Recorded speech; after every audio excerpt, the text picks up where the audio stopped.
Welcome back. Welcome to Anime FMK. Woo woo! It's a new season, boys. Woo woo! Aw, shit. We are here. It is the spring 2018 season, and at the start of the season, I think it bears a little explanation who we are and what we do. Hi, I'm Ben. Hi, Ben. I'm Scott. Hi. Hi, Scott. Hi, Ben. I'm Kieran. This is Anime FMK. We watch 10 shows every anime season. Except when we don't. Except when we don't. But this season, it's 10, probably, because we've been talking about, we like to have a weird 11th show. Let's get real. My Hero's the weird 11th show. Yeah, it's the weird 11th show of the season. Yeah. We talk about each of those shows, and then we hold up our cards. We can hold up an eggplant. That's a fuck. Or we can hold up a knife. Yep. Which is got kill. It's kill. Akame got kill. If something gets more than one knife, it might get cut off the list altogether. But we can only cut out one thing per week.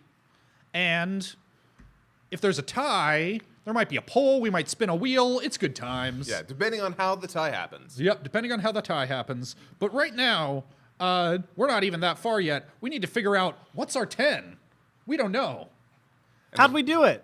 And the first step is the poll. Well, actually, the first step is watching Yep. 21 anime split between 3 people to come and tell you what these shows are. So when you vote, you're an informed voter, which, you know, part of the democratic process is being an informed voter.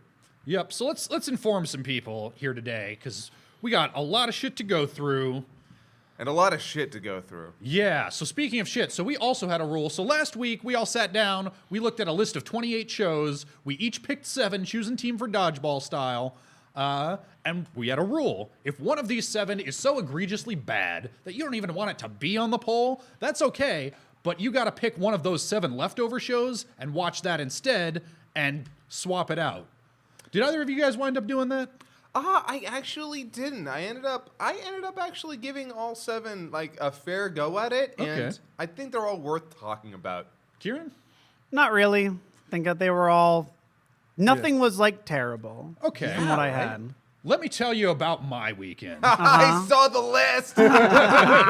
So I had my list of 7, and I watched Doreiku, and I said, this is just bad. I do not want this to be on the poll. I think this is total garbage. So then I watched Magical Girl Sight. Because Scott said this is bad and it shouldn't be on the poll, because you'd already watched it before we even did the draft. Yep. And I saw a couple of people in the chat and in Discord saying, Scott didn't give that show enough of a chance. And so I decided to give y'all a second opinion. Second opinion, this show is bad. It's torture porn, torturing little girls. I don't want to see that shit. It gives me a bad feeling inside. I don't want that to be on the poll. I didn't give it enough of a chance. Are you people insane? Yep. So Maybe there's then a I reason. watched Dances with Dragons. Remember Hakyu Hoshinengi? This is that bullshit again. And this is when I started conceiving of it as, okay, how bad does it have to be to not even be on the poll? Yeah. And I conceived of something that I'm calling the Hakyu Hoshinengi threshold. If it is as bad or worse than Hakyu Hoshinengi, I don't even want it on this fucking poll. Okay. I would not definitively call this worse, but it's on a par. It's right around there. It's proper nouns out the ass. Yeah, I was about to say it's like 10 proper nouns a minute. Yep. So then I watched Persona 5, the animation. Something that, Scott, I know you kind of didn't want on the poll because you're playing through the game and you don't want spoilers, which is kind of contributed to why nobody picked it for their list. But by now I was running out of options. Yeah. So I watched the first episode. This might be good if you've played the game. I have not. And it's at that Hakyu Hoshinengi level of I don't know what the fuck's going on and I don't care. I watched the first episode. It covered a bunch of the stuff in the first half of the arc in the game. Yeah, I didn't like it. Yeah. I thought it was just like rushing through stuff, and the art and animation was good, but it was oversaturated with its reds. And I'm with you, man. As somebody who has not played the game, this show is clearly not for me. I do not believe that I would give you guys a good, insightful opinion. It doesn't belong here. So then, I watched Gurazeni Money Pitch, And this is a show that all of the scuttlebutt on the Discord has been negative. I kind of liked it, y'all. Huh. Okay. This is a show about baseball. I wrote one of my plot synopses for these. That was optional. You didn't have to write plot synopses. I'm guessing neither of you did. But I did because it's what I'm used to and it's what I do. It's good. Episode 1 of Gurazeni. Bonda is a 26-year-old left-handed relief pitcher who knows every player's salary by heart and is constantly worrying about making as much money as possible before retirement. Radio Man is a color commentator who is worried that his low listener numbers will affect his livelihood and is angling to bring more nuance into his commentary. These are characters that, like, they are all about stacking that paper, son. Yeah. And that could have made them very, very unrelatable because you think, I'm going to watch a baseball anime, and you think, I'm going to see some shit about, like, sportsmanship and the heart of the game and believing in the pitcher who believes in you. This is not that show. This is about getting that cheddar. But I like the characters. Because you know what? I'm in a business that should all be about love of the game. But we still got to worry about those views. We still got to worry about ad revenues. We got to worry about paying people at the end of the day. We're also running a business. So yeah, I see the criticisms that people have. It's kind of slow moving. I may wind up, like, at the end of the day, not loving this show, but maybe just because I watched it immediately after 4 pieces of garbage that I got nothing from, I felt okay about this one. Scott, tell us about the first show you watched. Okay, so do we have the list? Because we can go down my list. Caligula is the first one on your good. list. Yeah, let's start with Caligula, because this show, guys, this show, though. First of all, it's actually based off of a video game.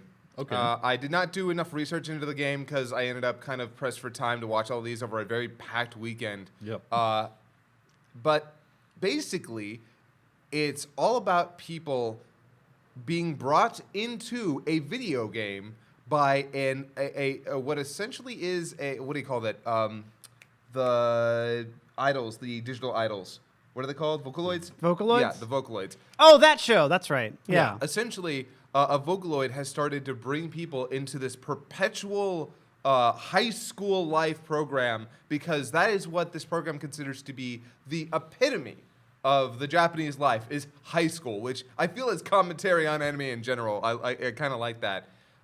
And the first episode is following a couple of different characters, but primarily our one main character as he's living this high school life, but does not realize he's in a program. And suddenly things start to glitch around him. Now, I actually really liked that whole aesthetic. I loved how they used the glitching because it was creepy. It was harsh and very well timed. The composition in this was actually pretty decent, except the coloring in this, the actual like how do I put this? The colors all look really muddled. They use this kind of filter over everything that kind of makes it look like they smeared oil all over the celluloid, and it's gross as hell, and it's all to make up for the fact that the actual art is not very good. Also, the story is nigh incomprehensible because it's very Japanese in terms of its pacing and its conversation. Like, you're supposed to take a lot of small things from these back and forths between these characters, things that are very culturally relevant. There are a lot of, not memes, but very cultural conversational pieces that happen in this episode that even I was like, I think I get what they're talking about there, but I'm not sure. But the one thing I can definitely say about this is that it nails a factor of creepiness with the whole scenario. You don't know what's happening until very late into the episode when shit just goes crazy. But in that regard, it's also very, I wish I had a better term for this. It's very anime. It's very, very anime.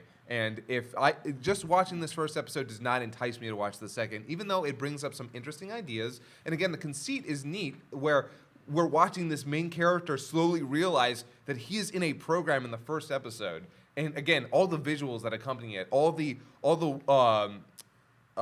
visual cues and the audio cues are fantastic. But I don't know if it's my flavor. Kieran, why don't you tell us a little about Comic Girls? So, Tyler recoils in the back. Okay, so this is the one aside from last period that I was most ready to be bad. And TLDR, it's about girls. They get in a dorm. They draw comics. They all draw different genres of comic. Main girl draws a 4-koma. Another girl draws shoujo manga. Another girl draws shonen. Another girl draws like furry porn. I'm not kidding. And so it's like it's anime. It's very anime. It's moe blob. A lot of girls going, yeah. A lot of girls going, oh, let's feel her boobs. I bet she's perverted, but she has small boobs. We think she has large ones. Just a lot of, anime bullshit. But I laughed a lot, and I had some fun.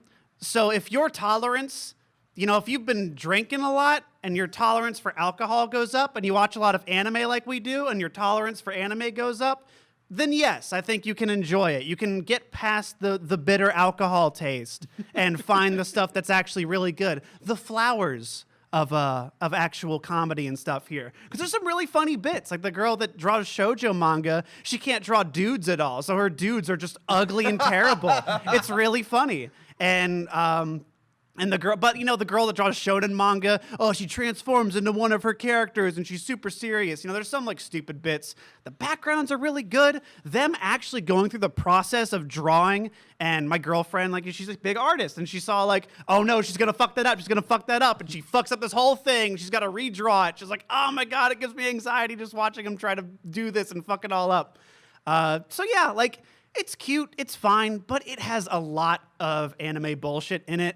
I wouldn't say I fell in love with it, but I liked it enough that I'll probably check out another episode. But a lot of just the stupid, dumb anime stuff that you expect. Have you ever read Bakuman? No, I haven't. I can tell this.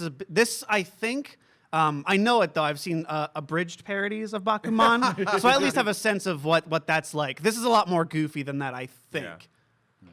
Yeah. This is probably also a good time to talk about locks. We're doing locks a little differently this season. We've gone back and forth about should locks take place before the poll, should they take place after the poll, how should this work? I have in my hand 4 pieces of paper and 4 envelopes. We're gonna at the end of this, we're gonna write down our locks, we're gonna seal them up, we're gonna hand them in to me. We know what our locks are. We each know what our own locks are. I don't know what anybody else's lock is. The 3 of us get a lock, cameraman Tyler gets a lock. I haven't watched almost anything this season yet, so I'm just going to go off synopsis of the shows that have not been I will throw this out there. Locks are optional. You do not need to use a lock. If you do not feel like you have a show that it's like, oh, this has got to be on there, you do not need to use your lock. I was hoping Comic Girls wasn't, because I've heard that's great, and I wanted to give that a chance. But can I give my lock next week? So poll closes Thursday. Oh, okay. Then I will give it to you tonight. Okay. Watch some shit tonight. Yeah, because at some point we got to close that poll so that we know what we're watching for next week. I think Thursday is the time to do that. That will give the YouTube people a day to get their votes in. Yeah. So we're playing a little prisoner's dilemma here. Also, you do not need to pick your lock from your list of 7. If there's something on my list that you know is real good, you can lock that. That's fine. So more than one person might lock the same thing. So prisoner's dilemma, y'all. Am I going to lock something that I think might get voted in anyway? Are you going to vote for something that you think I might lock anyway? What if you're wrong, though? What if that good shit doesn't make it because we all second-guessed each other? We're all in the shit together! So... because Scott and I were talking before, what the concept for this was, and Scott was like, so we're trying to be, unbiased and neutral. I'm like, no, you're telling people your opinions. Yeah. But you still gotta, no matter how certain you are, prisoner's dilemma. Do you want to take that risk? Let's talk now about Hinamatsuri. This is one. Have you watched this, Scott? I've seen previews and it looks so good. So I got my little episode synopsis here in episode 1. A Yakuza soldier named Nita is chilling at his dope Yakuza pad when a portal opens up above his head, and Hina, a young telekinetic girl restrained in a metal cocoon, falls through. She smashes up his prized vases and artworks with her telekinesis, only agreeing to stop when he buys her expensive clothes, toys, and foods. He finds her powers useful in his Yakuza work, but stops short of ordering her to use her powers to carry out a hit, because that's not her problem. She smiles and carries out the hit anyway, so he treats her to a big expensive dinner. This show's weird, and I don't think I was the right person to watch it for this. Ah, dang. Because this is all played for laughs. This is all played very light. But I did not find myself actually laughing very much. And that might just be a me thing. I did occasionally, dude's just chilling in his dope, rich-ass dude looking flat. Something falls out and bonks him on the head. It's a chick in a metal cocoon. He just looks at it and says, well, I'm going to pretend that didn't happen, and walks into the other room and goes to sleep. And the next morning, he wakes up and walks back in, and she's still there. Shit, I guess that actually happened. I laughed at that. Near the end of the episode, it's very mysterious where she comes from, what her deal is. But it's pretty clear that she's been groomed to, conditioned to follow orders. I guess she's supposed to be a super soldier or a war machine. I don't know. But she's, very perplexed that he seems to, that he even thinks to give her the option to decide not to do something that would be good for him. So at the end so she goes in and just lays waste to these rival Yakuza motherfuckers. And again, it's all played very goofy. It could be played for horror, like, oh my God, she's tearing these guys apart. It's not. She's hurling guys out the windows and they're all saying, ouchies, ouchies, ouchies. That's kind of funny. And then he treats her to a nice dinner afterwards and he explains hey, here's how it works in the world of adults. When you do a good job, you get paid for a good job. You seem to like expensive food, so here's this dope expensive meal. She says, okay, that's how it works in the world of adults. And then it gets all glimmery and shiny behind her. Now I am a woman. And just boom, cuts to him. Total deadpan. No, you are not. That was the comic timing on that was spot on. So I can tell this has the potential to be a real funny show. Those were the two things that actually made me laugh in these 22 minutes. That said, there's a lot of hot bullshit on these lists. So I would like to give this, I would not be sad if this doesn't make the poll, the final cut, but I would like to give it more of a chance, and I would be curious to see what you guys' reactions to it are. I know that the scuttlebutt about it is actually really positive. I loved the trailers. I thought it looked really funny and really interesting. So yeah, the trailer was very non-indicative of what the show is, just because it shows that dope fight scene. That is the first scene of the show, and it is exactly that dope all the way through.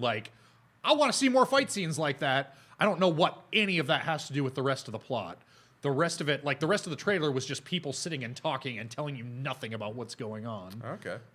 But anyway, hopefully I've given y'all at least a little more to go on.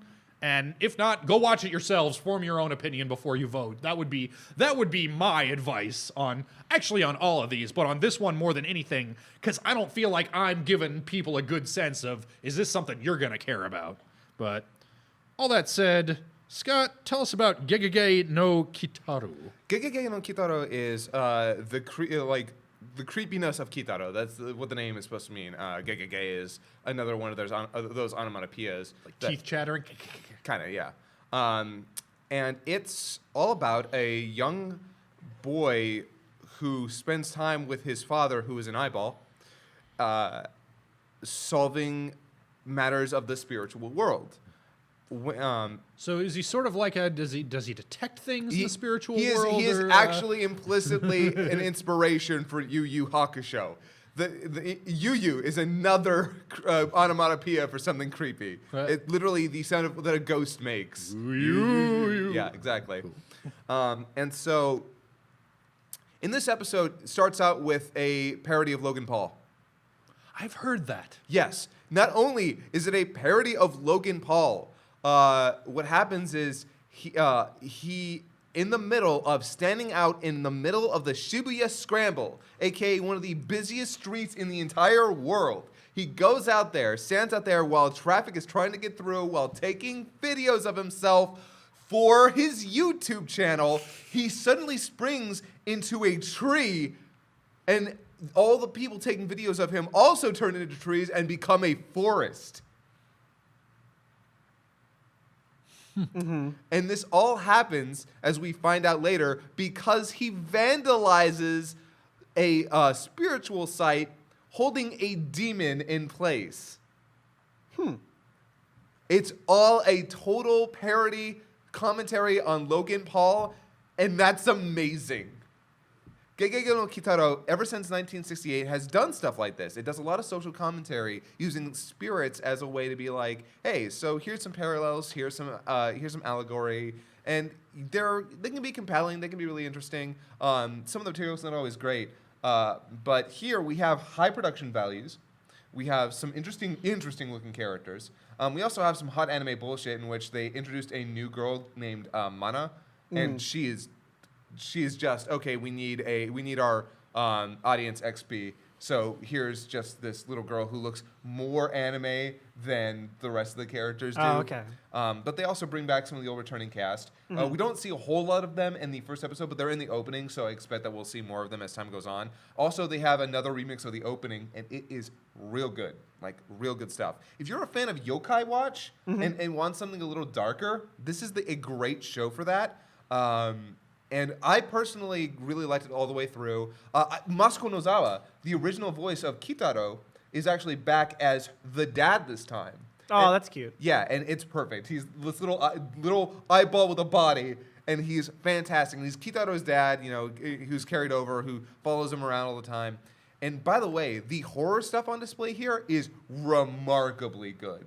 Like, I was not expecting when people turn into the trees, it's wow, that's some body horror shit, and it's really effective. Also the designs for the yokai, good stuff. Like, here's the thing though. This is also a shonen series by Toei, so this first episode was real cool. I don't know if the next bunch of episodes are gonna be as good. That being said, I liked this episode. I had a lot of fun with it. It's got great production values, great music. Oh my god, the music was so good. Good cast, but I am a little bit worried that it's probably just going to become more shonen bullshit. So, we'll see. Well, we've got our shonen bullshit for this season. We got that My Hero. Yeah? We'll see if this can stand alongside it. But in the meantime, Kieran, why don't you tell us about Cutie Honey Universe? In the world of Cutie Honey, every girl is gay. And Cutie, she has it's not an origin story, by the way. It's by Go Nagai, and she was one of the premier magical girls. And I'm not kidding. Every girl's pretty much gay or has some leaning towards that. So there's professors making out in the bushes and everything. So it's like the real world, only but without the girls that'll sleep with me.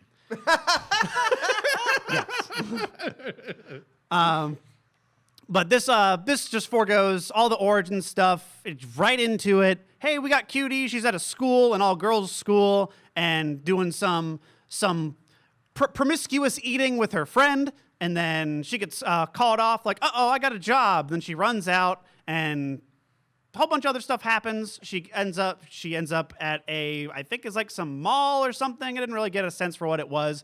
But some evil monsters are here. And earlier on, some Queen Beryl-looking bitch turned these innocent girls into monsters. And now the monsters are attacking. And, oh no, someone help us. The cops are there. They can't do anything about it. But, oh, we have the head of the inspector. She's here. She seems really esoteric and cool. And she was.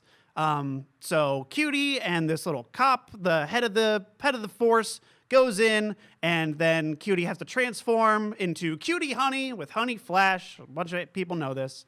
Kills the monsters. Animation is spectacular. Colors are really cool. Get to see Cutie Honey just killing a bunch of monsters, and that's about it. It's nothing too much right now. You get a whole lot of just, we're going. You're in the middle of the action, and we're going through, and just like any old transforming hero show, a lot of the flair and glitz is in the transformation sequence, the fights. They look spectacular. A lot of really cool musical cues. But it didn't really do a lot for me, honestly. It was, I guess, because even if this is something new, it's still the same. And it's just more of that. And it didn't really add anything there wasn't like really a cool hook to it. I don't know, there might be for some fans, but I'm not like a huge Cutie Honey fan. I saw a bit of it like when I was real young. My dad showed me a bit of it. It's like, hey, you want to see this crazy shit? And I don't know. It was fine, but nothing that really blew my mind. I think it's okay. I wouldn't mind watching more of it, but I'm definitely not like hungry for more, saying you got to go check it out.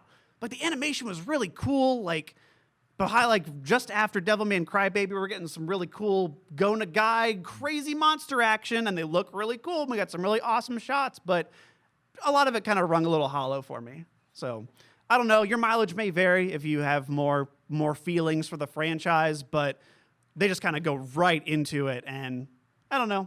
It was fine. It was not bad, but didn't leave me with anything crunchy. Nothing cool at the core there. Just a lot of flash, no real substance for me. Yeah. That's I mean, kind of course, it didn't give you anything crunchy. This is a high dive series, as I understand it. Yeah, and as I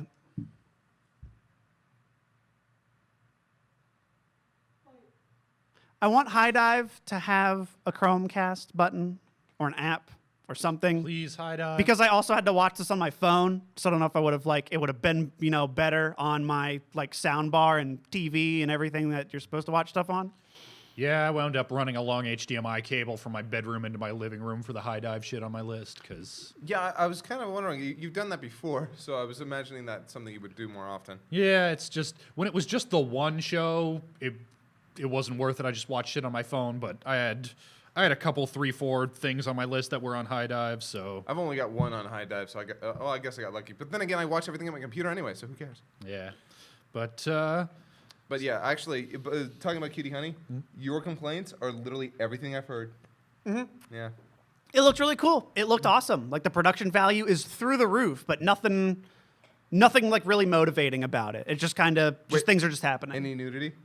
No. Then that's just weird. But I mean, you get close to it, because every time people fight, clothes come off. That's the other big thing, and you get real down to just the nipple pasties and little crotch covers. But I've already seen it, I guess. Yeah. Yeah. If you've seen any of the old Cutie Honey Exactly. stuff, It's just more of this with a modern flair, but nothing real innovative for it. Yeah.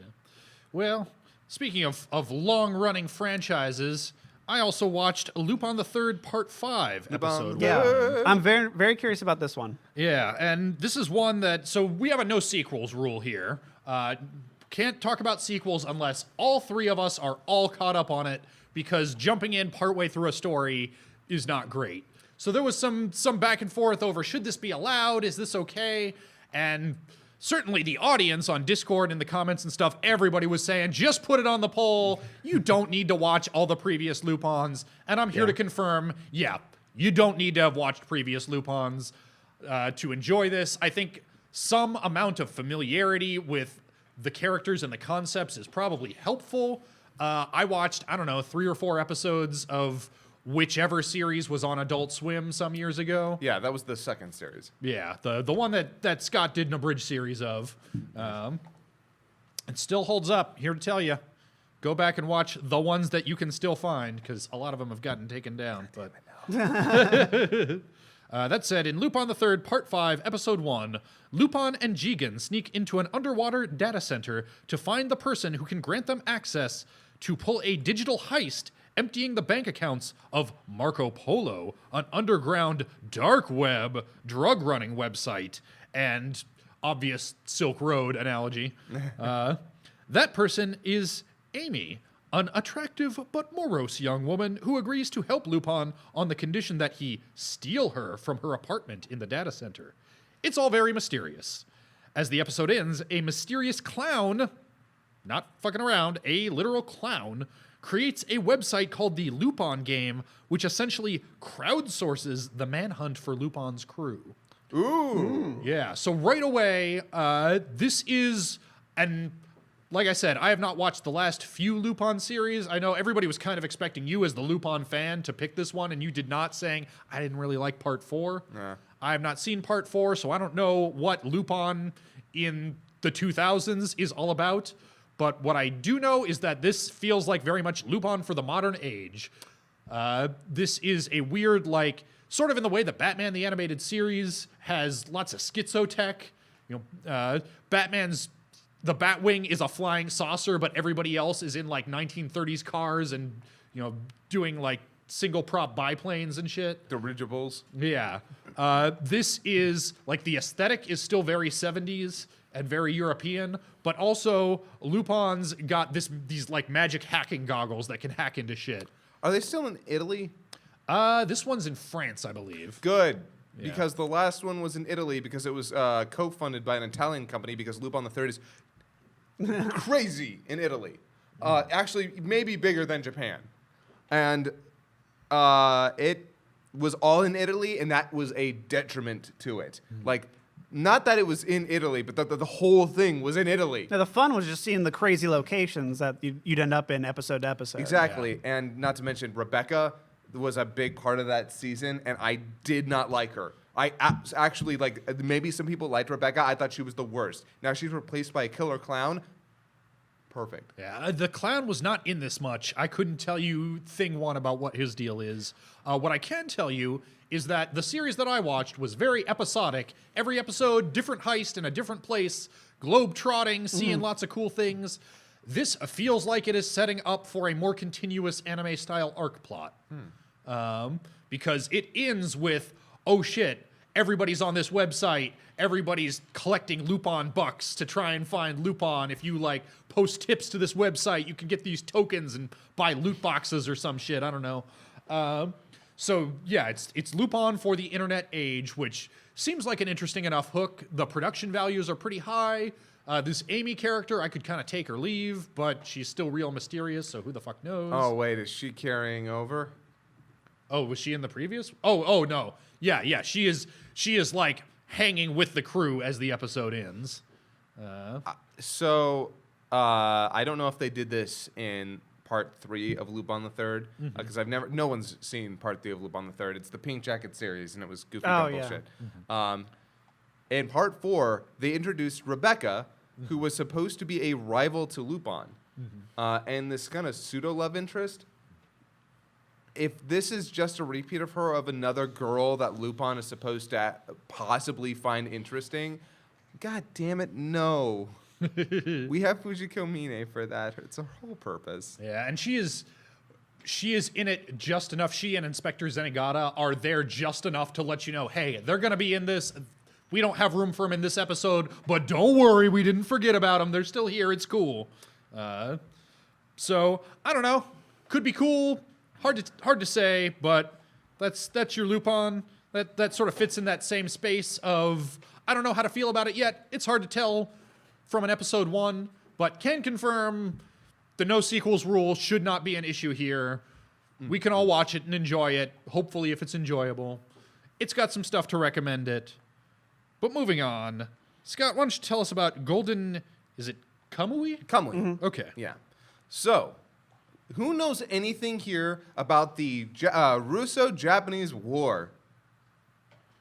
Does anyone here know about the Ainu? They're the dudes in Princess Mononoke. Actually, yes. Yep. They're the tribe that Ashitaka comes from. They are the indigenous people of Japan. Yep. And they're... I knew that. So the Ainu are the indigenous people of Japan, and they are actually mostly integrated into Japanese society now. Most of the Japanese don't even know that they ever existed in the first place because, I mean, who else would have existed before the Japanese to the Japanese? But here, so the Ainu are actually indigenous of not only Japan but also of Russia.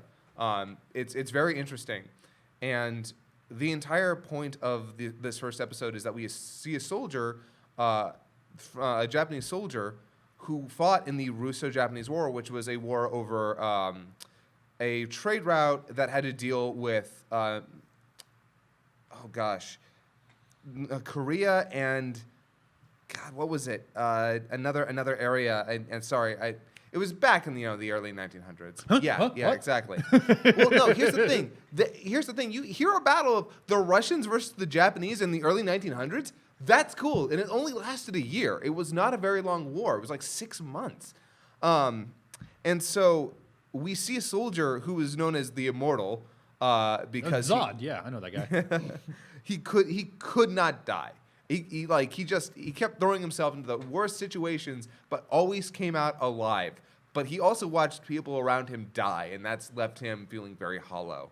And he finds out from a drunkard who's just watching him fish, in the dead middle of winter.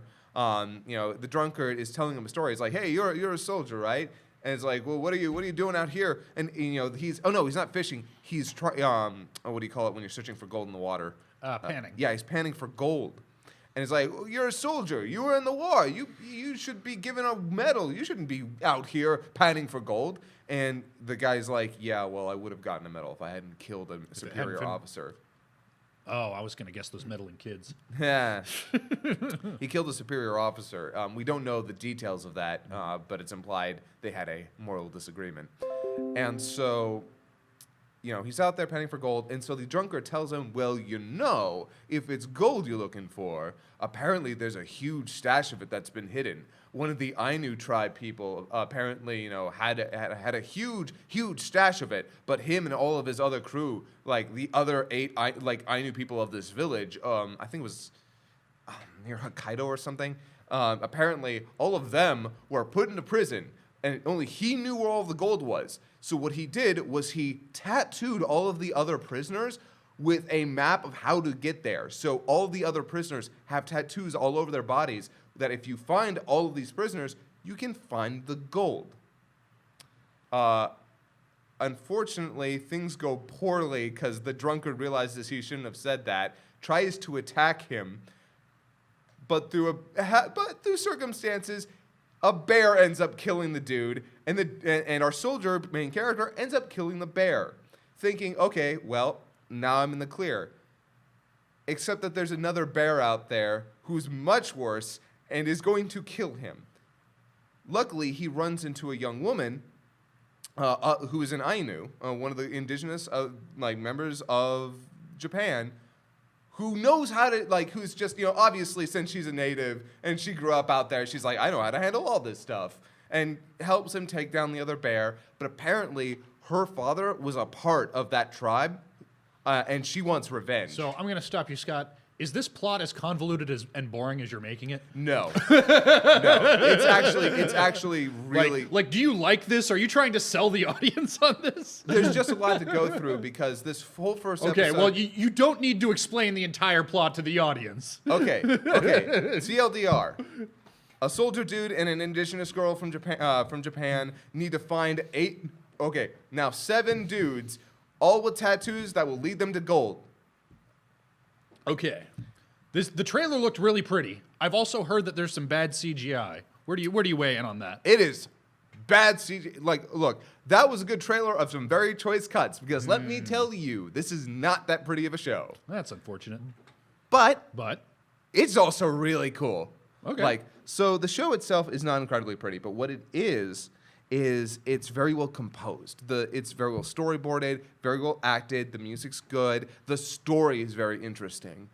It's got a lot of setup in this first episode, but I like these characters. I like this setup. It's got this very good atmosphere about it, and I'm very curious to see where it goes next. It's probably one of the most competent in terms of a story setup I've seen, except for the fact that it's based off a manga, so there's a lot of expository dialogue.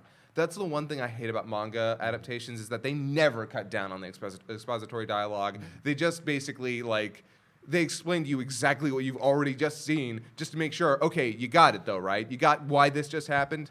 It's kind of bad like that. But otherwise, I like this episode. I'm very curious to see where this goes. A little concerned because what we saw in the trailer were some choice cuts, but it's otherwise a very middle of the road in terms of its production value. Its animation and art are very competent, but not exceptional. And there's oh my god! So when they're sitting at the fire, when he's panning for gold, the old man's just sitting by a fire that is just I have the stock like effect they used for this fire. I'm like, I could make that fire right now. And that always bothers me. But you also got to accept, like, okay, if it's stalking out there for people are gonna end up using it. At least it's not a big dramatic scene where it's gonna really take you out. But I could tell where they cut the corners. That being said, I liked this. This was cool. I'm glad I watched this, and I'm hoping it ends up on the list. All right.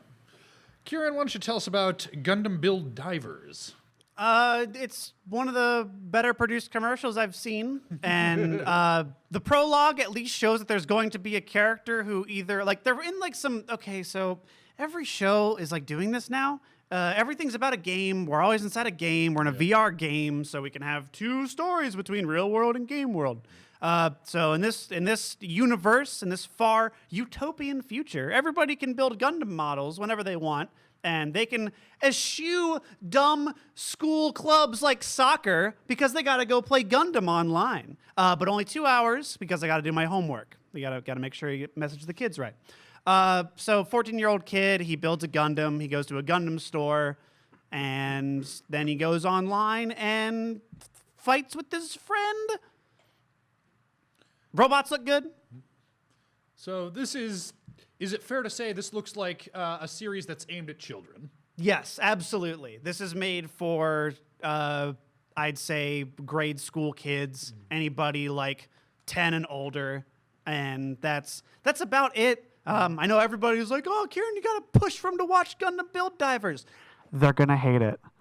This is not for them. Yeah. Okay? So, like, it has elements of some deeper narrative going on, but it's all so threadbare, and there's just a character who is like, I'm just going to gank all the new players with my cool robot, but all with my power of never giving up, and this weird girl in white, this dot hack girl I found, now I'm better. So it's just, I don't know, it's playing by every note I've ever heard from a show like this. But of course the mecha action looks good because they make enough money from the models that they can put enough budget to make the fights look cool. But everything that isn't a mecha fight is really dumb. And I loved the first Build Fighters. I am not digging this one. So that's where I kind of stand on it. Sorry if that's disappointing, but I feel like the first one was so much better than this one. And I'll probably still like check it out a bit because I don't know, there might be some cool stuff, but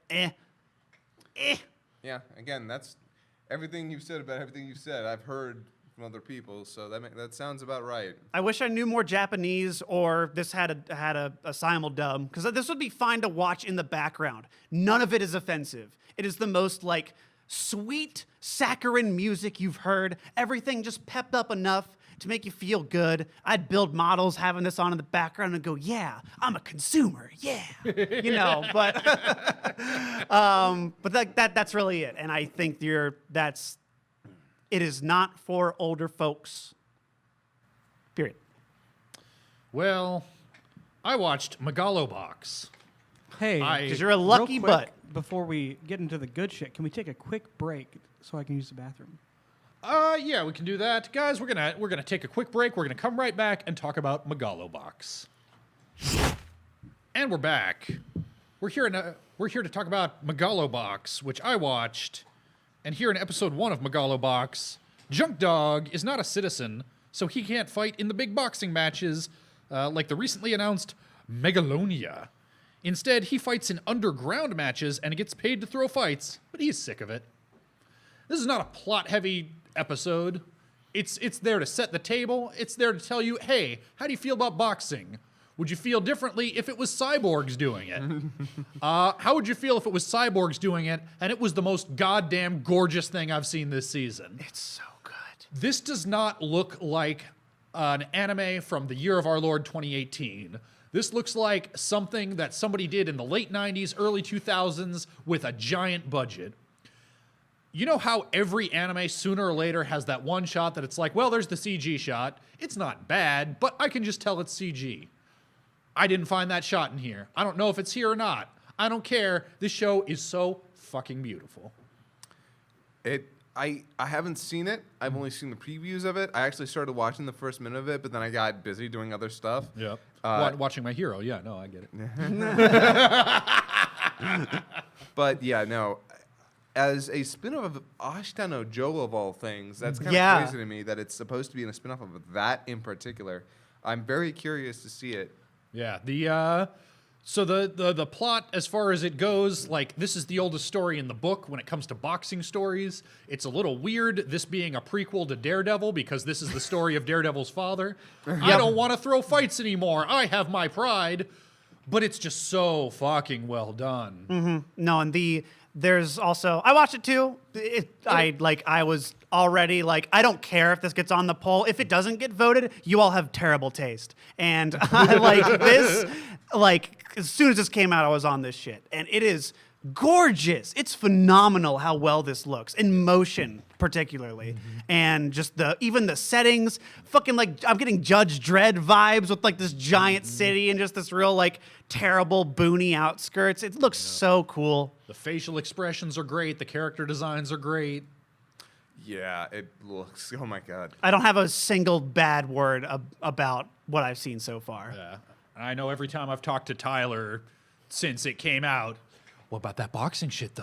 You seen that boxing shit yet? I know it's been getting a lot of positive buzz on the Discord. Like, I feel like I should be talking more about it, but what is there to say? It's fantastic. Yeah. You know what there is to say? Prisoner's dilemma, motherfucker. I know y'all think I'm gonna lock it, but am I? Do you want to take that risk? That's up to you. I can't tell you what to do, but you can't tell me what to do either. I'll watch the world burn with you. What are we gonna do? You gonna fucking go? Let's find out. Let's find out what Scott thought of Magical Girl Ore.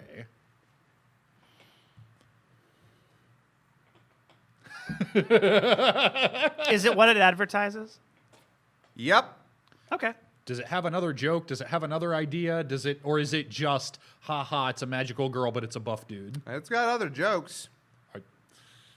You don't look into those jokes. I am fucking sick of idols. I'm fucking sick of them. I'm fucking sick of their culture. I'm fucking sick about stories about them. I'm sick of jokes about them. The whole idol thing is fucking terrible. It was terrible when it started. It's terrible now, and it will continue to be a fucking vapid leech on creativity. I hate it. And one of the entire points of this is that she wants to be an idol, and she's bad at it, and that's the joke. Meanwhile, her partner is actually really good at it, and she's being held back by the other girl. And her brother is a professional at it, and he's remarkably good.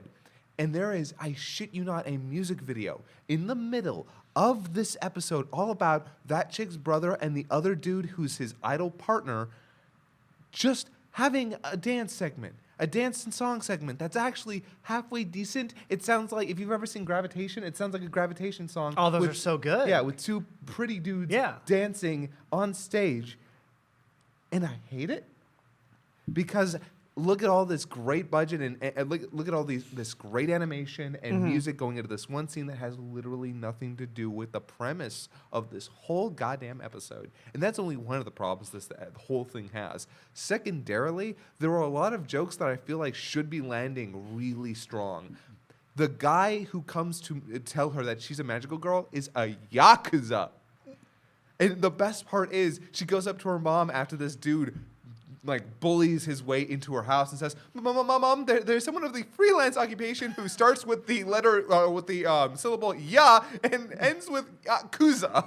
And it's this really great segment because you do not say yakuza in Japanese. You don't say it because. Speaking of things, sorry to derail. Speaking of things that you don't say on TV and anime, in Lupin III Part V, the drug selling website. They are selling very specifically heroin, ecstasy. Like, they show the shit on screen with the real. Maybe they got away with it because it's all in English letters. But yeah, they are super, like, it's not generic drug brand drugs. This is, you want to know the hard shit that they're selling? I don't know. But. That's actually because Lupin III itself is a adult title. Yeah, very specifically, that's like, well, it used to be very much for kids. In the last couple of years, Lupin is an adult title. Adults watch it. But apropos of nothing. Sorry, continue. So, and it's got some jokes that I'm like, man, if this hadn't been so slapdash and awkwardly posed, a lot of these jokes would have been really funny. I even like the premise. Turns out her mom used to be a magical girl. And this Yakuza dude is a mascot. He turns into a cute little mascot bear. Apparently, we don't really get to see that much in the first episode. The second episode is apparently where all this goes down, because the first episode ends with the magical girl transformation into the big buff dude. So it's a lot. The first episode is literally a setup for the whole premise, and you don't get to see a whole lot of follow through, which is okay. That's fine. We give it the 3-episode treatment for a reason, because I feel like the first 3 episodes are supposed to give you the introductory arc. But I did not jive with this first episode. I feel like everything was too on the nose. I felt like the jokes were, we're going to explain to you what the premise is, and that's the joke, and that's not funny. Scott, thank you for taking the bullet on this one, because nobody was picking this in our draft, and you kind of pointed it out, and I said, yeah, I don't want this one because I don't like magical girl stuff. I don't like gender-bending humor. I often don't like Japanese humor in general because that cultural divide makes it really hard for me. So the last thing I want is to be the one to watch it and then come in and shit all over it and be shitting all over the thing that people like. No, this is the stuff I like. I like magical girls. I like gender bending humor. Okay, I'm kind of here or there on Japanese humor in general because by and large it's very cultural, and even with as much Japanese as I know, I'm always going to have a bit of a barrier. But I understand it. And again, not everything fails in here. Like, there's some good stuff. There's some good building. There's some like good ideas here. And when it hits, it's like, that's pretty good. But when it misses, the worst part about it is you see the joke that they were making, and it's like, oh, goodbye, good joke that died on delivery. See you later. And guys, I will see it later because I know that this show is going to make the same jokes over and over. And I feel bad because Magical Girl Ore should be, like, it is so far up my alley. It killed Bruce Wayne's parents. But it just does not deliver it in the way that I was hoping it would. It's I don't know, it feels like it's actually trying to be too cynical for its own good and not creative enough to like really follow through on it. Because one of the things it does, it actually has some great visual humor for when the characters are being stone-faced. Like, some of the time I'm like, okay, selling some of the visual humor here pretty well, but at other times, I don't know, it feels like it's not creative enough to be as gross as it wants to be. So, I don't know. If this ends up on the list and I have to watch the first 3 episodes of it, I'm not going to be that upset, but the first episode, sour taste. Disappointing taste. Well, Kieran, let's talk about the disappointing taste of the last period. No, don't I do Kakuriyo next? Oh shit, you're right. Damn it, I wanted to make the period joke so bad that I skipped ahead. Trust me, they'll be there. Okay, all right. But first, tell us about the taste that you can only get at Kakuriyo Bed and Breakfast for Spirits. That was good. That was good. So this show features a girl who has been able to see spirits from birth, and she sees them all over the world. She marries a bone daddy. And she and her mother has disowned her for having this weird anomaly. Jeez. And she is always kind to the spirit she sees, but you can't make eye contact with them. However, one day she walks by a shrine, and there's a particular Oni mask looking dude saying he's hungry. She gives him lunch, and she is then thusly snatched to the parallel universe where Anamanaguchi live, and she gets there, and all the people in masks. She's in like a traditional Chinese inn. I say the Chinese. I think I think they got the Chinese architecture from there, like with the steep pagodas and everything. And the guy there says, "Hey, you're gonna be my bride." So she says, "I don't want to be your bride, but you're in Magic Land, and you got to be my bride because your grandpa had a drunken rampage because he could also see spirits. Her grandpa could see spirits. He had a drunken rampage throughout the whole little magical world and accrued a massive debt to Mr. Oni King here, who kidnapped her, and he said that if he didn't pay him back, you can use my granddaughter and marry her as collateral." Okay, thanks. So no, that sounds right. So now now our mystical ogre daddy is claiming this woman to be his bride, and she is like, "No, what's the debt? I'll work it off." And she goes out and sees, oh, wow, look at all these cool things in the world. And then she goes outside, and there's a tavern, and there's a fox spirit. He's like, hey, I want to have this restaurant. You can help me work this restaurant because you can cook human food, and I haven't had human food, and human food's really cool. So you get some food porn. They make stuff.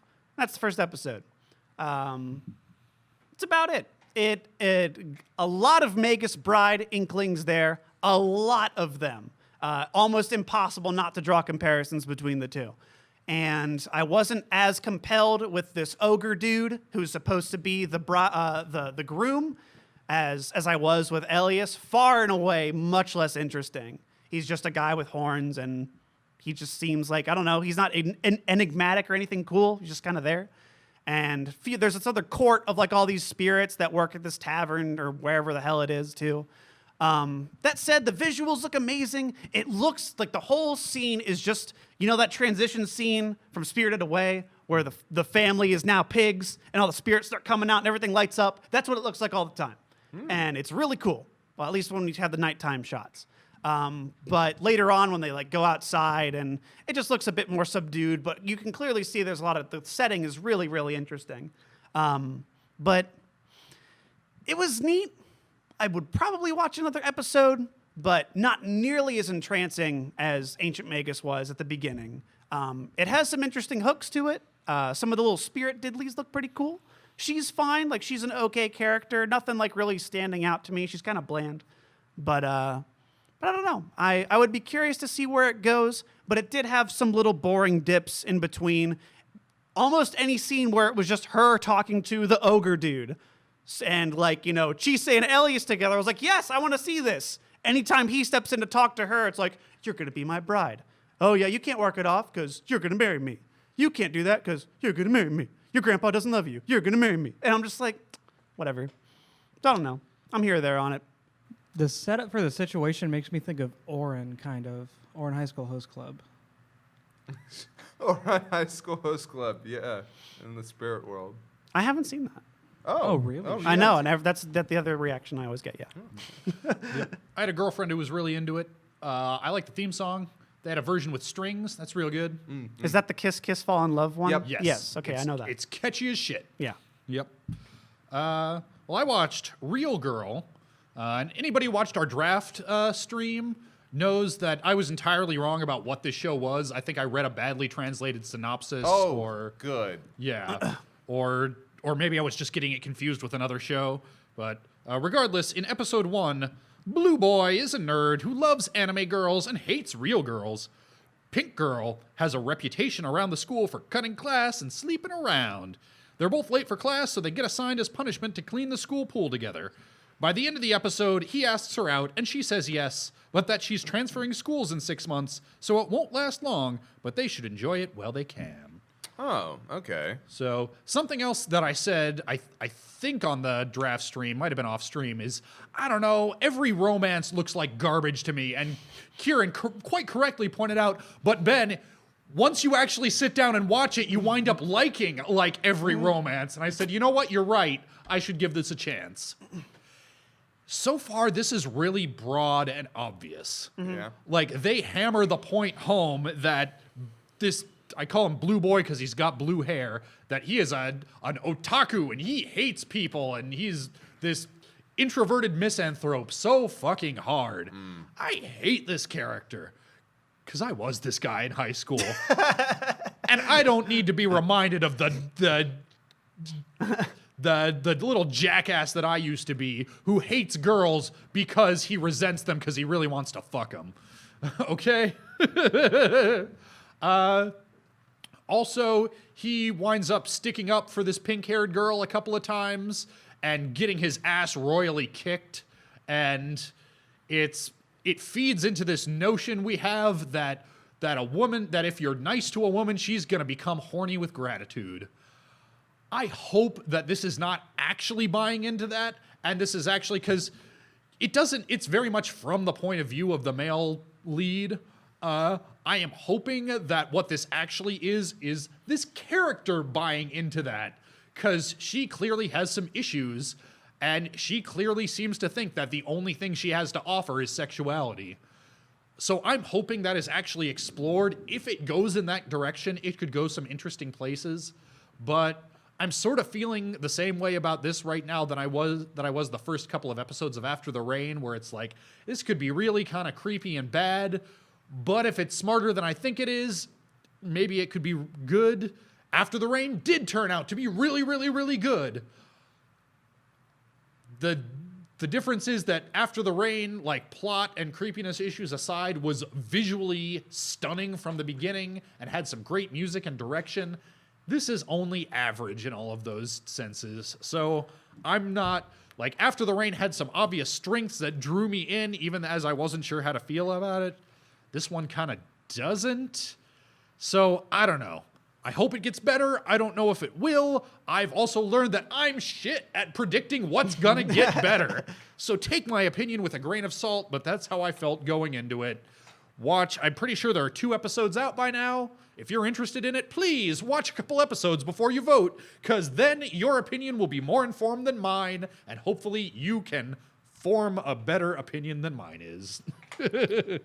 But in the meantime, Scott, you watched Tada, is it Tada or Tada? Tada. Tada! Never Falls in Love. Speaking of romances that you hope gets better, this is a story about a young man and his Nikon camera. He takes pictures with his Nikon camera. And at one point, a young foreigner with blonde hair walks in front of a picture he's taking with his Nikon camera. A lot of shots of the Nikon camera. Full on, just to make sure we get that logo in there, because I'm pretty sure Nikon sponsored this anime. Grand no sponsor. Gran sponsor no teikyo de okurishimashou. So, this is a story about a young man who loves to take photos and is very, very emotionally subdued and apparently probably never falls in love because he just does not have the emotional attachment to people, who falls in love with royalty. They never say that she's royalty, but they just tell you to your goddamn face in every other shot where it's basically... There should be a sign hanging over her head who says, "I'm royalty from another country." Secret princess here. Yeah. She's a ditz because she's royalty. And she's blonde, telling you she's not from Japan. And she learned Japanese by watching a period drama about a samurai called the Rainbow Samurai. She's really dumb. She's really, really, really socially inept. She gets lost because when she was supposed to meet up with her friend at the train station, she instead goes to a castle, which, by the way, I've been to. It's a really nice little, it's a shrine. It's it was really weird because I'm like, oh shit, I've been there. And so it was kind of freaky that he's taking pictures there. She shows up and she immediately tries to get a picture, but her camera is dying. In fact, when she tries to take the picture, it dies. And she's like, what do you mean? The battery was blinking for like the last couple of minutes. Didn't it have full battery? Isn't it funny that she doesn't know how a camera works? So yeah, long story short, he lives at a cafe. She winds up there, meets his family. They're all nice cast of characters, except for his friend, who's supposed to be the comic relief, and he is fucking insufferable. He is loud, he's obnoxious, he's a wannabe prince character, which is, you know, the whole setup, like, oh, he speaks really properly, and he has a lot of flourish, and he tries to be, you know, really dashing with the ladies, and he's the worst. The only thing funny about him is the sounds he makes when he's in pain, which they are great noises. Actually, when he's on the back foot is when this character is actually funny. But every time he's supposed to be this extroverted character who's flirty and up front, I just hate him, and I want him to go away. There's also the companion to, her name is Teresa Wagner. And she's from, I want to say Luxembourg. I think it might be a fake country, might be a real country. Not exactly sure. It sounds like Luxembourg, but it's not. Okay. Although I only watched it once. I could be wrong. I really need to write stuff down like you do. But, you know. Well, starting next week, I'll write stuff down for all of us. Yes. And let me tell you, production values, actually really high. Like when it wants to look pretty, when it wants to show off its characters, it does a very good job at that. Teresa herself is very pretty and very friendly and very sweet, but man, she's dumb. I can't stand it. I cannot stand this character. And I could probably be mostly okay with it if she had some other qualities about her that stood out. But to be quite frank with you, she's just a total airhead who has no idea how the world works. And I'm not interested in this. I'm not interested in learning about this royalty who comes to live in Japan, who finds out how the commoners live. And especially because she's got this friend with her that we finally meet in the second half of the episode, who, God help me, kicks the prince character straight on in the face. And it's amazing. She's obviously supposed to be there as the person who knows what she's doing, who's supposed to get her on track to become royalty. We don't know why she's there. And again, they never say she's royalty in this episode. They just flat out tell you to your face in every other shot. It's weird, but I don't know how I feel about this, because again, its production values are definitely optimal. It's got these really cute little scenes here and there that build the characters up. Its supporting cast is like his family. I like his family. I like his little sister. I like him for the most part. But man, this just, I don't know. I don't think I like this. I don't think I'm about this story. I don't think I want to learn about this princess learning to falling in love with this guy who apparently doesn't fall in love. It's just a bunch of stuff thrown at you in the first episode, and Kieran, menopause, period. Ha ha ha! Look at the funny pun I made. Okay, so What's last period all about? Oh my God! So last period is a period about so it's an period ellipses. period spirals period. I became a period so I could periods. Did you know that periods period? Do periods ever pirouette? No, they do not pirouette. They period spirals out of control into another period. This show is based on a phone game, and it took me until 15 minutes to realize that boy. when the character rolled in and said, "You gotta roll for a new character for your party," and they were like, "Oh my God, we have to fight a 5-star opponent. What do we get?" And they play what I assume is the actual summon animation from the phone game, and I'm like, "Oh, and it's gonna be a shitty one." And it pops out a shitty one, and then they lose, and it's funny, and it's bad, and it's bad, period. Period indeed. Guys, let's talk about Sword Art Online Alternative Gale Online. I'm so curious. So, people have an aversion to anything Sword Art Online. That was one of the reasons why I picked this. As well they should. Yeah, because this carries a lot of baggage with it, and I watched the first, 4 or 5 episodes of the first season of Sword Art Online and got bored and stopped. So I don't have this, seething hatred for it that a lot of people have. So I felt like I was probably the most likely to give it a fair shake. Lots of people on the Discord were reiterating ad nauseum, hey, it's not a sequel. It's okay by the not sequels rule. I'm never quite sure how much to trust people. I'm here to tell you, not a sequel. Mm-hmm. Knowing basically nothing about any of this shit, I jumped right in and was never confused. It's fine as a jumping on point. But I got my little plot summary here. In episode 1, a game of PUBG happens. Len, a newbie player spec'd for speed, teams up with M, a veteran player spec'd for sniping. They enter a battle royale pitting 23 6-person teams against each other. If there's a reason why they only have 2 players and everyone else has 6, it's never explained or acknowledged. They come up against a group of combat pros, this is a VR game, by the way, real-life soldiers or police officers who use the game as combat training. Len takes down 4 of them easily with her super speed. The remaining 2, apparently only just now realizing that a game that gives its players superhuman abilities is useless for real-world training, log out. I did a lot of nitpicking because it wasn't giving me much else to do. I mean, it's fine. It's visually fine. I had a lot of questions, apparently, so the one thing I didn't mention is that the player character, in this I know from synopses and like not in this episode information. It's apparently something they're going to get into in future episodes. The main character is very tall in real life, and she gets made fun of for that or something. She's taller than a woman should be, according to people. So in this game, she made a very short avatar. And much like in GoldenEye, if you were the guy who picked Oddjob, yeah, being short means you have a smaller hitbox, means that's kind of the god stat. She also has lots of speed, meaning she's real hard to hit. Apparently, this is such a powerful build that she can fucking 1v4 people who are pros at this game. So why doesn't anybody else do it? I was just going to ask that. Yeah. And maybe there are other people who do it. Maybe that's going to be the final boss is somebody who's like specced out like she is, but at least as of this first episode, they don't talk about it. Maybe that's not actually a big nitpick, but it wasn't giving me anything else to do but sit back and nitpick about the mechanics of this universe. Yeah, that's what you do with Sword Art Online because everybody nitpicks. Like, sometimes they're not nits. Sometimes they're just full-on problems. Picks. But the one overarching issue with Sword Art Online is that those problems cascade into making the entire thing a farce. Yeah. So I don't know.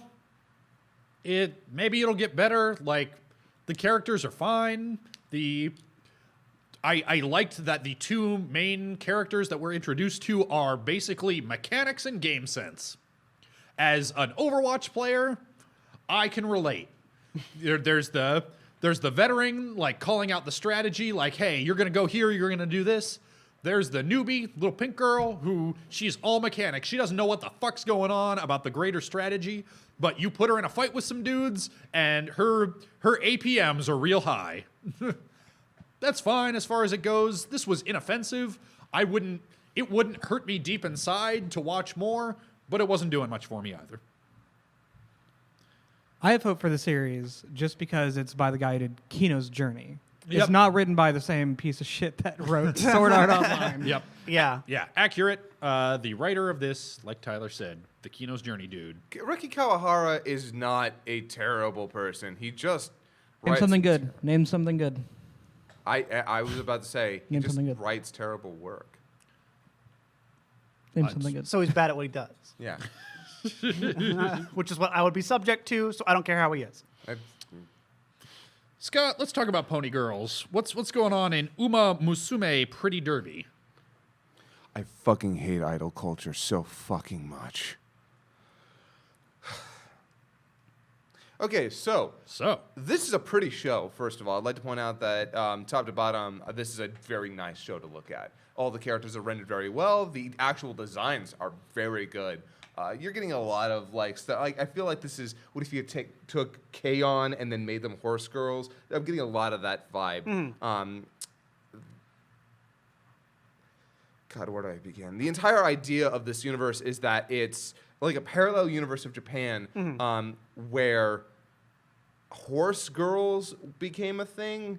Girls who just So not everyone's a horse girl? No, it's just there's a breed of girls that are horse. Does a person come up and say, quit horsing around? And basically, the idea for all of these horse girls is that they need to race because that is their purpose in life, is to race against each other. It reminds me a lot of Keijo, actually, on the outset of like this one sport suddenly took off in ways that never should ever actually be like that make no sense, but you can wring a lot of drama and character out of it. So I'm kind of about that. I loved Keijo. I thought Keijo was actually really fun and enjoyable. That's the Butts anime? That's the Butts anime. Okay. Yeah. The surprise hit of that year, Yeah. the one that nobody saw coming as being any good, was the show about girls and their butts and their tits to try and knock each other into the water. And why was that a surprise that would catch on? Because here's the thing, yeah, you could see it catching on with an audience. It caught on with a lot of different audiences, and that was the remarkable part. So, Are these girls genetically engineered, or in the distant past did somebody fuck a horse? it's explained kind of vaguely in the opening that it's magical. It's like these girls, sprung up out of nowhere. Nobody knows exactly why, but their names So somebody fucked a horse and they had a really good cover story. Got it. basically. And their names are all names from classic derby horses. The main character is named Special Week. Yeah, that's her name. And their names come from an alternate dimension where there were these brilliant horses that used to race. That just love to fuck dudes. Well, no, again, this is from Don't get in the way of my headcanon. This is from another dimension, which is supposed to be our dimension, where they got these names from. Okay, I got you. So again, it's so yeah, a magical dimension where horses just love to fuck. yeah, and it's weird because again, everything else is the same. This isn't a fantasy world where like things developed very differently, and we also have horse girls who race. No, everything else is the same. She's on the train going from Hokkaido to Tokyo. I'm familiar with some of these spaces. I've seen these areas, but now derby is this huge thing because now you've got little girls running and doing it instead of horses. Does the losing girl get turned into glue? That's the dark twist that we'll see halfway through the season. Don't worry about it. And there's also it's kind of interesting because she ends up watching one of the races because she gets there and she's like, wait, and one of the train station employees is like, hey, so you're going to that school because it's all about the main girl Special Week. She's going to the school. She's going to become the best racer because of course she is. And he's like, wait, you're going to the school. That's actually the next stop. But before you go, you're actually at the stop where you can see the stadium where you're going to be racing. And she's like, oh, I have to go see it. I have to go see the stadium. I've got to go see a race. So she goes over there and she watches a race. And yeah, it's really well animated girls who are also horses running around the track. Cool.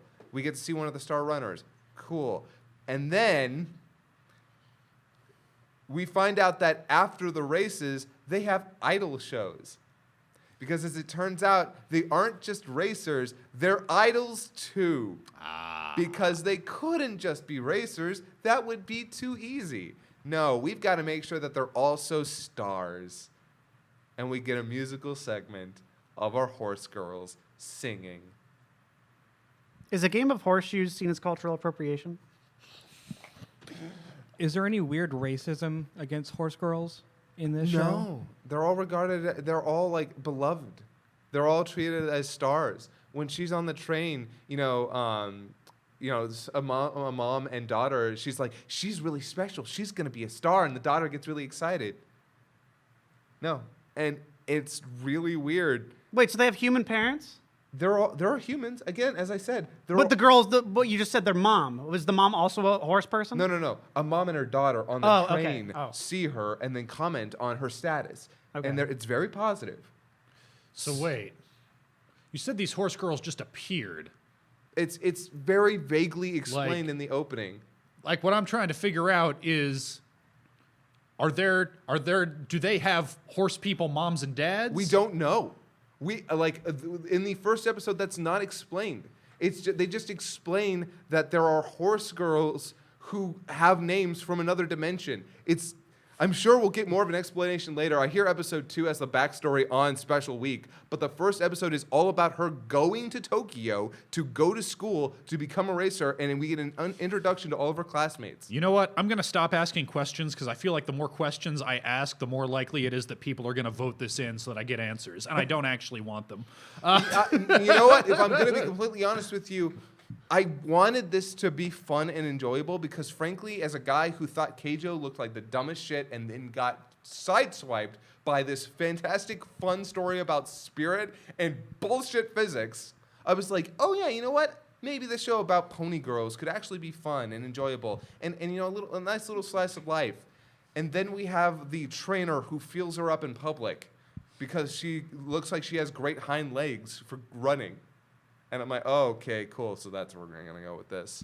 And then we meet her cast of characters who are all the tropiest tropes who ever troped. And I'm not interested in this. It looks great.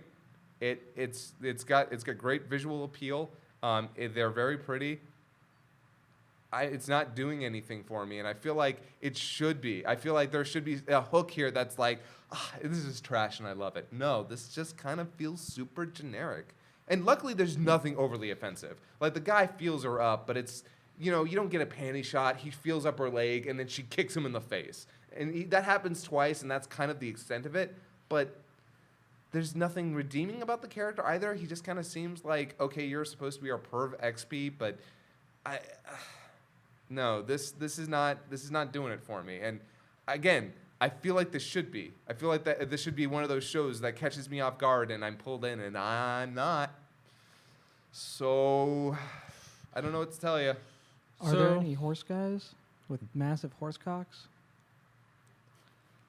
Fanfiction.net. That's what you need. I am wondering if there's horse dudes. Yeah. I'm wondering, do we have horse dudes? Are there donkey men? Or are regular dudes fucking horse girls to make more horse girls? Is this going to be like Monster Musume, where it's like you can't do that because we can't have crazy crossbreeding I shit? would be positively amazed if the trainer wasn't fucking horses.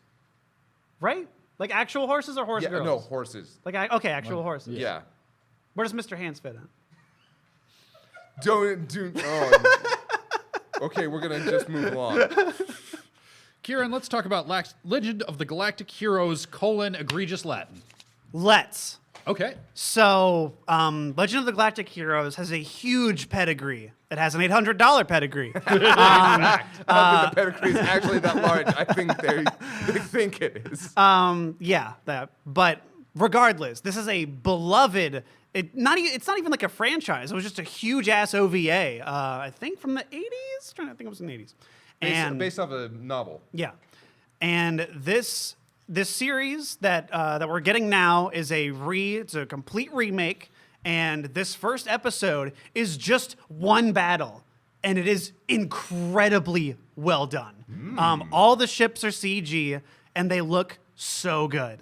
All the characters, all the art for all the humans looks just spectacular. I can only imagine, because they save so much money with CG ships, that all the humans get to look really, really good.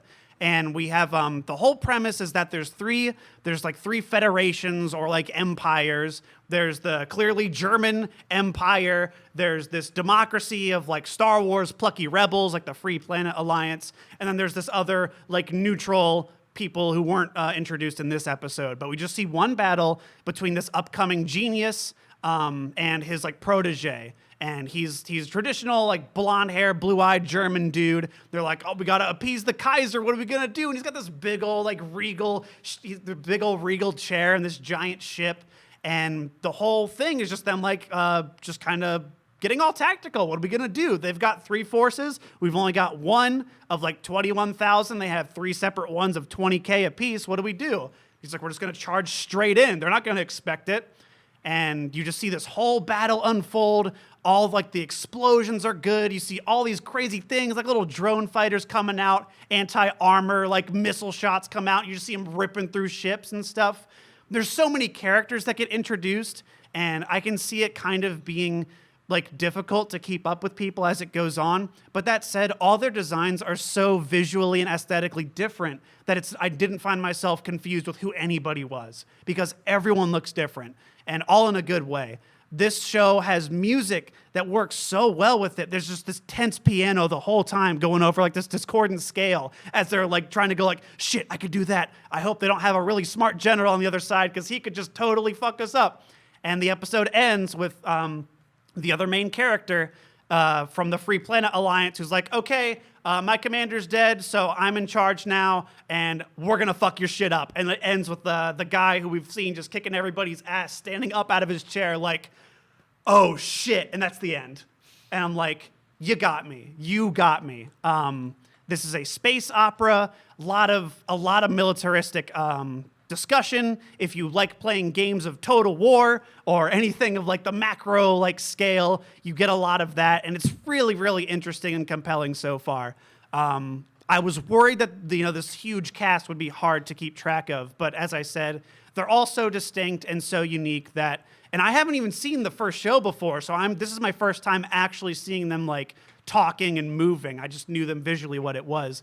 This is fucking incredible. I've never seen a show that looks this good, is this in every single aspect of visual, sound, and story and writing, and just how it does everything is really, really cool. People show up, they have a cool moment, but they're dead the next second because that's just how war goes. And the way this first episode has this whole battle unfolding, it's amazing. I definitely recommend checking it out. And if you aren't hooked by this, then I don't think you'll like the rest of the show. That said, I find it hard not to get enraptured in how well this was pulled off. Well, that makes me really happy to hear, because this is a show that had my eye, and that trailer looked really cool. But I think you will love it. Yeah, I mean it's the sort of genre that in anime I have never gotten into, but have always been interested in. So if this actually seems like a good entry point into that sort of thing, then it's piqued my interest. I feel like a lot of shows. Oh, I'm sorry. Oh, no, I've just been told so many times that Legends of the Galactic Hero is way high up on the list of things that I should watch, but I will not lie to you. Its age has always kind of kept me at bay, because I'm like, I have so many current shows that I need to watch, and I was always a little bit worried that maybe it was nostalgia or it was a product of its time that made people so interested in it. But to hear that overwhelming positivity towards it, that's got me interested. I'm telling you, this has, if you're worried about the age of this, no, this is a timeless story, space opera shit, evil empires and political marriages, Game of Thrones shit going on here. And to see this come from an anime, I'm quite frankly blown away, because I haven't seen it before. Nice. And they know how well to keep you engaged. And there's the cliffhanger at the end of seeing the guy we've been going like, I know what I'm fucking doing. Just follow my orders. We'll be fine. And just seeing him going, oh, shit. And I don't know what it is. I'm in. Nice. Yeah, I highly recommend this so far. I can't see this dropping a ball in any particularly terrible way. Awesome. Well, I watched, last thing on my list, Wotakoi, Love is Hard for Otaku. Ooh. This is the only Amazon Prime show Ah, damn it. on this poll. Amazon Prime, why you gotta shit the bed? Because this came out last Thursday for the UK, didn't get up for the US until Sunday. Oh, fun. Yeah. That said, here in episode 1, Yaoi Girl's old work boyfriend broke up with her when he discovered she was a Yaoi fangirl, which made things so awkward she had to quit her job. Oh. She vows not to let anyone at her new job discover her true otaku nature, which lasts about 30 seconds because it turns out freaking everybody at her new job is also an otaku. Oh. Also working there is her childhood friend Monster Hunter. He plays lots of Monster Hunter. Oh, okay. She complains about dating and geeks out about nerd stuff with him while constantly insisting that she's not interested in him romantically, until he gives her a bullet point list of reasons to date him, and she agrees. They shake on it, because that's what chemistry is now, apparently. This relationship between these two is so fucking sterile. Like, on the one hand, I'm glad they got together. Like, in this and Real Girl, the other romance on my list, I'm glad that they actually get together by the end of the first episode, because that whole will they or won't they thing, fuck that shit. Let's see what happens after the they will. That said, she's like, yeah, no, I would never date an otaku. Another otaku? Ew. She is the self-hating otaku. Until he, like, I said bullet point list, like, almost literally, like, well, if you were to date an otaku, e.g. me, then we could go to Comic-Cons together and we could do, we have shared interests. And she says, you make a persuasive argument. Let's do it. What? That's kind of funny to me. I think that might be part of the comedy. It might be. I don't know. It's all really broad. There is not a whole lot of subtlety here. I did not, unlike in Real Girl, I did not actively dislike any of the characters. It's got a reasonably interesting cast of characters. It doesn't give much time to anybody other than the main two, which is fine. It's the first episode. You got to put your focus in where it is. So I don't know. There's a couple of episodes out now. If it's something that you're interested in, I feel like I'm saying this a lot. And I'm sorry, but you know what?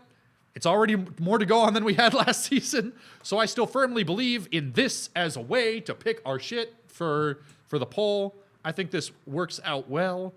And at this point, I'm going to write down my lock in this little envelope. I'm going to make y'all guess. No peeking. No Peking, no duck. Yep. Because my list was a lot of stuff that it's like I could see this getting good, but I don't know. Mm-hmm. And some stuff that's like this is probably getting in anyway. Do I want to use my lock on this? But you won't find out till later. And in the meantime, Scott, why don't you tell us about Yotsuru? Something in Japanese that starts with a Y. Here, let me see that again. Yosuiro Biyori. Yeah, Yosuiro Biyori. Yeah. Okay, so who likes food porn? Because I love myself some good food porn. And I don't mean porn with food in it. I mean shots. Sexy-looking food. Sexy-looking food.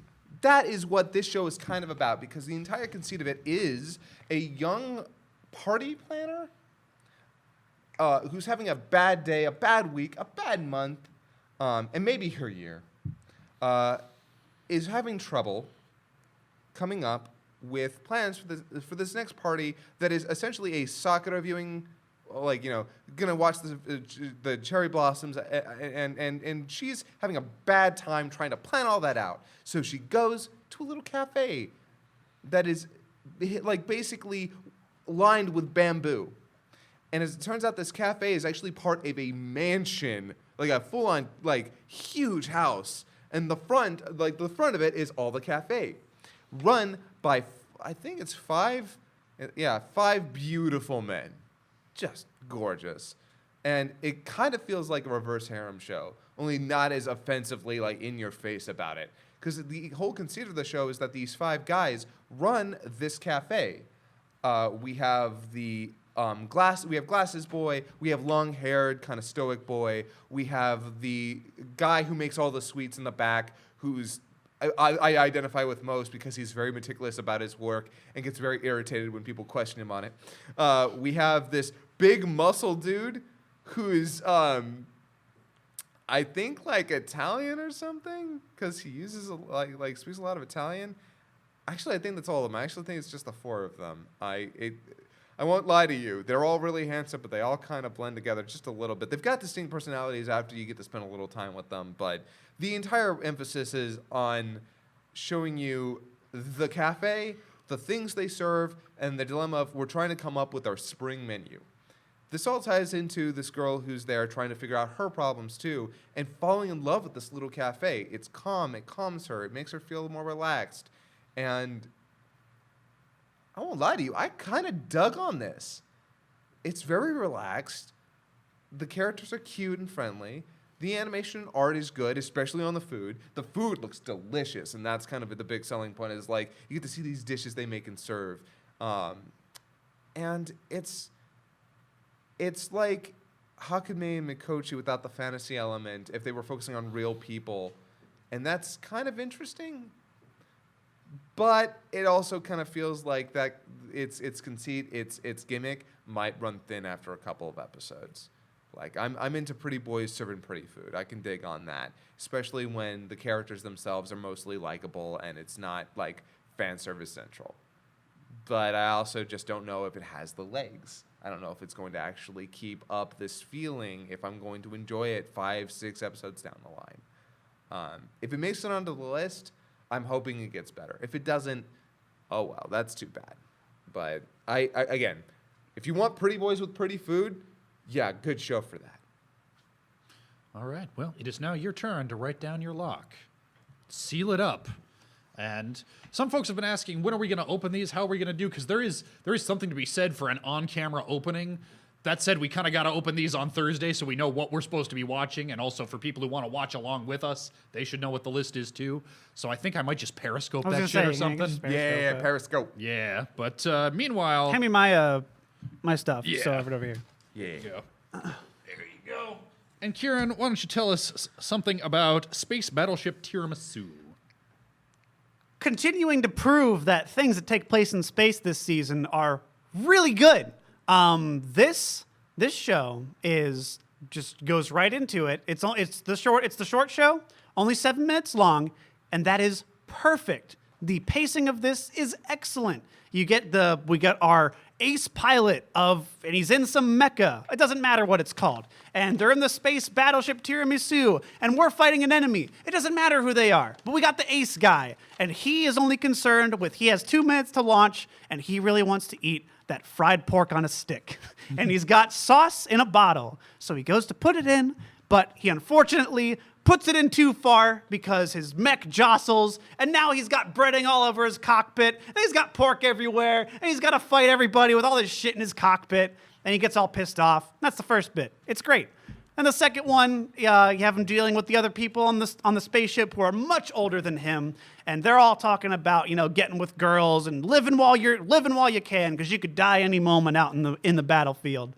But he's taking a shower, and he covers his nips. He doesn't want anybody to see his nips, because his nips are placed at the very far edge of his pecs, and he's very self-conscious about that. So then, in the rush, he puts on a shirt, but he puts it on backwards and inside out. So when he's fighting, he starts having trouble breathing. So he has to rip his shirt off, and he just starts going nuts. And it's so fun. It really is. The visuals are pristine. It's really kinetic. The voice acting, like this guy, he feels like basically Light Yagami if he just had just enough comedic influence in him. He's just so over the top about all this minutia and dumb shit. Like all the best moments where you can laugh at the eating chips out of a bag. That's this guy every day. And it's so fun. I was audibly laughing watching this, and that's pretty rare for me. I highly recommend it. And at 7 minutes, hey man, that's less than other shit. I would rather watch 7 minutes of good shit than 20 minutes of boring or subpar. At 7 minutes, I also would like this to be on the list. But wow. I think you guys would both enjoy it. It's pretty fun. And it's not like, it sucks because when you go to talk as we do about things, when it comes to comedy, it's what do you do other than, that was a good joke. Yeah. But it is really good. I looked at this and I thought, I love this premise. I love this idea. A sci-fi comedy. I love that shit in my anime, so give me some. Yeah, and it's not trying to pad for time. We don't get double runs. It's just, here's a 3.5 minute short. Here's another 3.5 minute short. And they're pretty good. You know why? Side tangent, small tangent. I think I just realized why sci-fi and fantasy anime do so well. Because most of it is not culturally relevant. A lot of it is jokes about the actual situations that are, like, again, in space or in a fantasy land. Anybody can identify with that. Yeah, and that's the fun part of the first bit is he's just trying to eat in space while his mech's about to launch. He's just got food all over the fucking place, shit that I'm sure happens, but nobody focuses on. It's really good. Well, I'm glad to hear that you liked it, because I was keeping track on the Discord, and I saw lots of pre-release excitement for it, and then people weren't seeming to feel it as much after it was out. But glad to hear that you enjoyed it. And guys, I am in the chat right now. I am posting the link to the poll. Boom. It's there. Look at it. Click on it. Get your votes in. Because you can start voting right now as Kieran writes down his lock. I'm thinking, though, because now I got, I don't know what people are going to vote for, man. Prisoner's Dilemma. I don't want to watch, but I could just, guarantee that I watch something I like. It's true. You don't know. I'm going to say I took a risk with mine. I'm not going to say shit about what I did. Hey, you don't have to. I'm the one who's throwing up hands. All right. And I didn't look. I was just trying to make sure you're putting it away because I'm over here tilting my head at a weird angle. All right, guys. Well, thank you for watching. Thank you for enjoying. Everybody on YouTube, everybody on Twitch, everybody on Patreon. Thank you all so much for the support. We will see you next week with our final list of 10 and also with more My Hero. Thanks for watching.